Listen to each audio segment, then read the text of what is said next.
پیغمبران اعظام، رسولان اعظام 1,24,000 کم و بیش اس دنیا میں تشریف لائے۔ ان میں بعض پیغمبران اعظام کے درجات بہت بلند و بالا ہیں، انہیں اولو العزم پیغمبر کہا جاتا ہے، جن میں حضرت ابراہیم علیہ الصلاۃ والتسلیم کا بھی شمار ہے، حضرت موسیٰ کلیم اللہ کی بھی گنتی ہے، حضرت عیسیٰ روح اللہ بھی اولو العزم پیغمبروں میں شمار کیے جاتے ہیں۔ اور میرے پیغمبر، ہم سب کے نبی جناب محمد رسول اللہ صلی اللہ تعالی علیہ وسلم کی کیا شان ہے، آپ کا کیا پوچھنا ہے۔ میں عرض یہ کرنا چاہوں گا کہ اللہ رب العزت کا جو محبوب بندہ ہوتا ہے، جو جس قدر اللہ سے قریب ہے، اللہ تبارک و تعالی انہیں اسی اعتبار سے آزمائش میں ڈالتا ہے، امتحان لیتا ہے۔ حضرت ابراہیم علیہ الصلاۃ والتسلیم اللہ کے خلیل ہیں، خلت کے درجے پر فائز ہیں۔ اللہ تبارک و تعالی نے آپ کو آزمائشوں میں ڈالا، آپ امتحان میں ڈالے گئے، اور اللہ کے فضل اور کرم سے تمام آزمائشوں میں، تمام امتحانات میں آپ کھرا اترے۔ تمام امتحانات اور آزمائشوں میں اللہ تبارک و تعالیٰ کی رضا کے لیے آپ نے تن من دھن کی قربانی پیش کر دی، آپ نے اپنی جان کی بھی قربانی پیش کی، آپ نے اولاد کی بھی قربانی پیش کی، آپ نے اپنے ازواج کی بھی قربانی پیش کی۔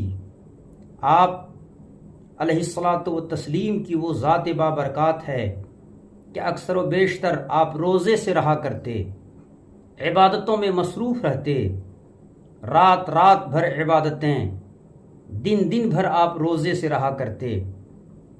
آپ مہمان نوازی اس قدر فرماتے کہ ہفتہ عشرہ تک آپ بھوکے رہتے، جب تک کوئی مہمان آپ کے یہاں تشریف نہیں لاتے تب تک آپ کھانا تناول نہیں فرماتے۔ کبھی ہفتہ گزر جاتا، کبھی عشرہ گزر جاتا۔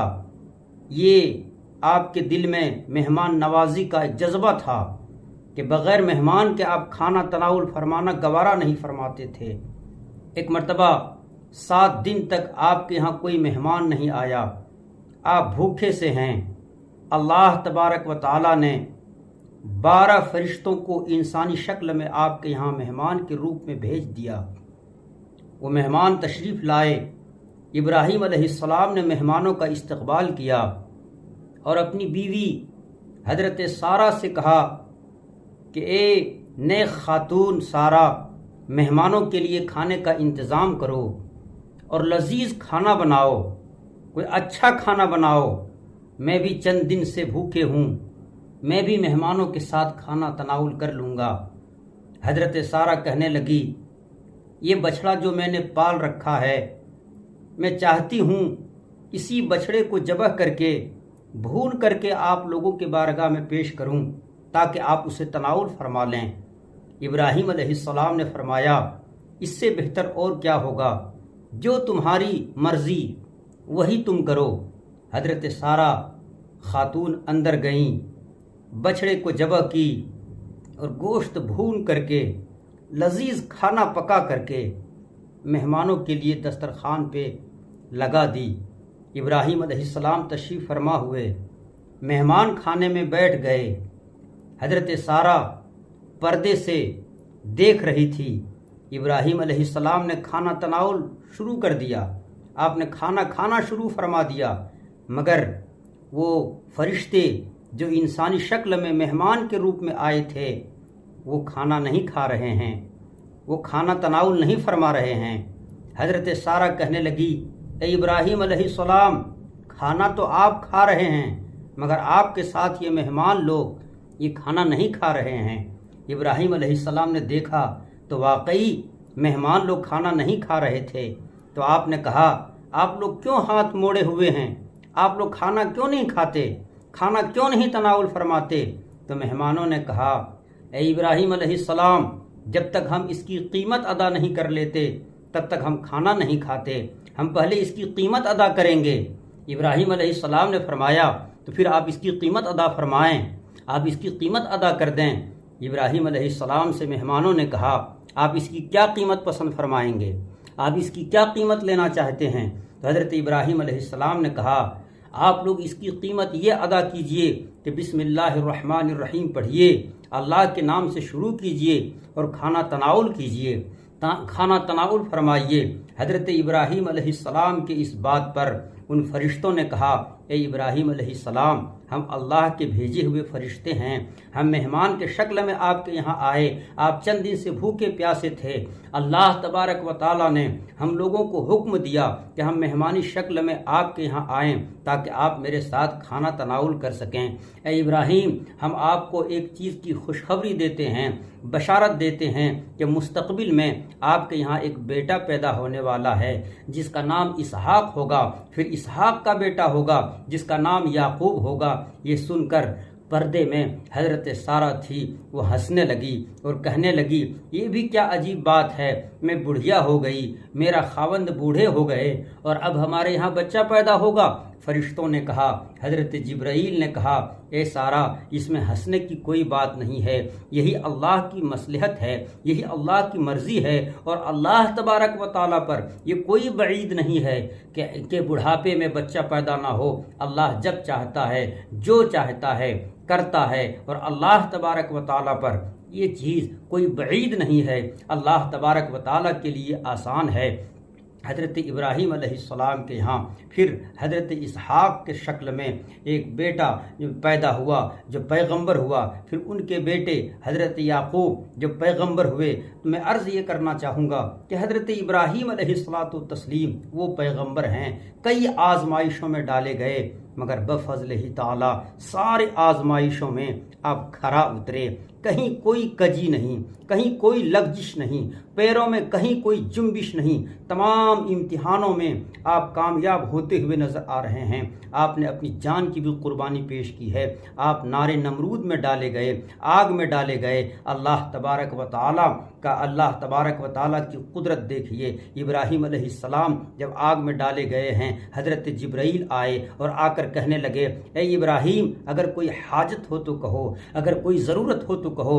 हज़रत इब्राहीम अलैहिस्सलाम ने कहा कि ए जिब्राईल, हाजत और ज़रूरत तो ज़रूर है मगर तुमसे नहीं है, और जिससे ज़रूरत है वो मेरा रब्बे कदीर खूब जानता है, वो पाक परवरदिगार आलम सारे चीज़ों से वाकिफ़ है, इसलिए हमें हाजत और ज़रूरत है मगर तुमसे नहीं है, अल्लाह तबारक व ताला से है।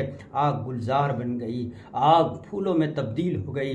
और आपको जानना चाहिए कि इब्राहीम अलैहिस्सलाम को कोई भी किसी किस्म की भी कोई दिक्कत, कोई परेशानी नहीं हुई। अल्लाह तबारक व ताला ने इरशाद फरमाया या नारो कुनी बरदों सलामन अला इब्राहीम, ए आग तो इब्राहीम पर सलामत वाली हो जा, ए आग तो इब्राहीम पर ठंडी हो जा। तो इब्राहीम अलैहिस्सलाम ने अपनी जान की भी कुर्बानी दी, अपने औलाद की भी कुर्बानी दी और हुक्म हुआ कि तू अपनी बीवी हाजरा को जा कर के दूर जंगलात में रेगिस्तान में रख आ। तो अल्लाह तबारक व ताला के इस हुक्म पर भी इब्राहीम अलैहिस्सलाम ने अमल फरमाया और अपनी बीवी हाजरा को ले जाकर दूर रेगिस्तान में रख दिया।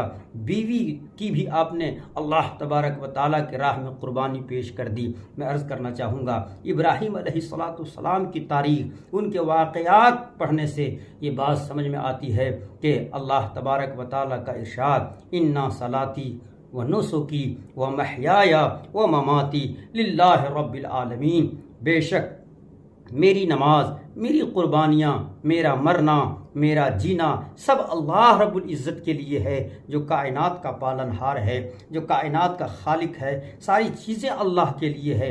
हम जी रहे हैं ये भी अल्लाह के लिए है, हम मरेंगे वो भी अल्लाह के लिए है। हमारा मरना, हमारा जीना सब अल्लाह तबारक व ताला के लिए है। हमारा सोना अल्लाह के लिए है, हमारा जागना अल्लाह के लिए है। अगर अल्लाह ना चाहे तो आदमी सो नहीं सकता है। नींद आपको उसी वक्त आएगी जब अल्लाह तबारक व ताला चाहेगा। आँखें आपकी उसी वक्त खुलेगी जब अल्लाह तबारक व ताला चाहेगा। अल्लाह के बेहुक्म के एक पत्ता भी नहीं हिलता। अल्लाह के حکم کے بغیر کسی کی آنکھیں کھلتی نہیں، اللہ کے حکم کے بغیر کسی کی آنکھیں بند نہیں ہوتی ہے۔ آپ دوا کھا لیں، کروٹ پہ کروٹ بدلتے رہیں گے، مگر اس وقت تک نیند نہیں آئے گی جب تک اللہ نہ چاہ لے۔ آپ کو کوئی جگائے، لاکھ کوشش کرتا رہے، مگر اس وقت تک آپ کی آنکھیں نہیں کھلے گی جب تک اللہ نہیں چاہے۔ اللہ رب العزت کے حکم پر دنیا کا نظام چلتا ہے، اس لیے مسلمانوں اللہ رب العزت کی رضا حاصل کیجئے اور ساری چیزیں اللہ کے بارگاہ میں قربان کرنے کا ایک جذبہ رکھیے، تب آپ کا ایمان کامل ہے، تب آپ پکے مومن ہے۔ اللہ تبارک و تعالیٰ کی بارگاہ میں ساری چیزیں سپرد کرنے کا جب تک جذبہ نہیں ہے، صرف زبانی طور پر آپ کہیں اور دل کے اعتبار سے اگر نہیں ہے تو پھر آپ کامل مومن نہیں ہیں۔ کامل مومن اسی وقت ہوں گے جب ساری چیزیں اللہ تبارک و تعالیٰ کی راہ میں قربان کرتے ہوئے نظر آئیں گے۔